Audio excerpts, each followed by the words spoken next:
Welcome to our channel. Today we how to log into Vultr Control Panel with API credentials. Easy tutorial step by step clearly. Open your web browser and navigate to the Vultr website. Locate the login button in the top right corner of the home page and click on it. On the login page, find the option for API credentials. Select the API option to proceed. You will need your API key to log in.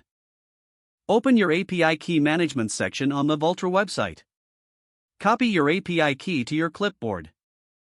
Return to the Vultr login page. In the username field, enter your account email address. In the password field, paste your API key. Double-check to ensure there are no extra spaces around the API key. Click the Login button to access the Vultr Control Panel. Wait a moment for the page to load, and you will be directed to your Control Panel dashboard.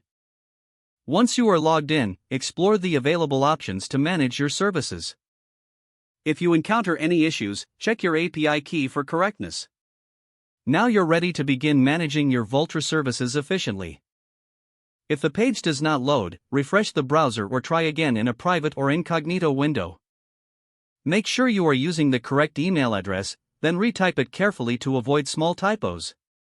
If your password is not accepted, use the reset option and create a new strong password you can remember.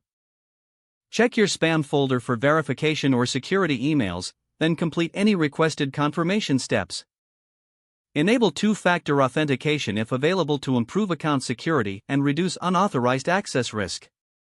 After signing in, review your profile details so your contact information and settings are accurate and current. If you see an error message, note it down and try again after restarting your device and internet connection. Log out when you finish, especially on shared devices, to keep your account and payment information secure. If the page does not load, refresh the browser or try again in a private or incognito window.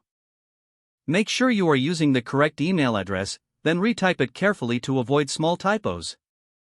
If your password is not accepted, use the reset option and create a new strong password you can remember. Check your spam folder for verification or security emails, then complete any requested confirmation steps. Don't forget to like this video and subscribe to our channel for more step-by-step tech guides.